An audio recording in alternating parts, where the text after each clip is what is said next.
ይባላል። በቀኝ በኩል ሁለተኛው ደግሞ ኢንቨስትመንት ማለት ነው። ኢንቨስትመንት ላይ የኛ ሙሉ ለሙሉ ፓርቲሲፔሽን ጭራሽ አይፈለግም። የሚሰራው ገንዘባችን ነው ማለት ነው። የሆነ አክሲዮን ላይ የሆነ ድርጅት ላይ ገንዘባችንን አወጥተን ያ ገንዘብ እንዲሰራ ማድረግ ነው። ነገር ግን ብዙዎቻችን ይህን ነገር አንፈልገው። ምክንያቱም ያ ድርጅት ቢከስር ገንዘባችን ሊከስር ይችላል ብለን ነው።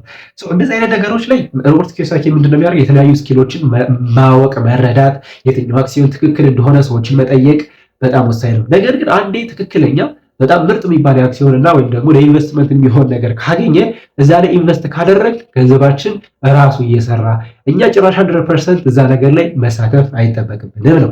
ስለዚህ ኢንቨስትመንት እና ቢግ ቢዝነስ አንደኛ በደንብ የተለያዩ ስኪሎችን ኖርማል አካዳሚ ከተማርነው በላይ ማወቅ እንደሚገባን እንዲሁም ደግሞ ካያችሁት ይሄ 95% እና 5% የሚል ነገር አለ። እነዚህ ነገሮች ላይ የሚገቡት ምንድናቸው? 5% ነው። ስፔሻሊ ኢንቨስትመንት የሚባለው እንዲሁም ወደ 1% እና 2% አካባቢ ብቻ ሊሆን ይችላል። ስለዚህ ላይ ኢሞሽናችንን ማስተካከል፣ ምን አይነት ነገሮች ሊመጡ እንዲሆን ይችላሉ የሚለው ነገር ማጥናት በጣም አስፈላጊ ነው ይላል ሮበርት ኪዮሳኪ።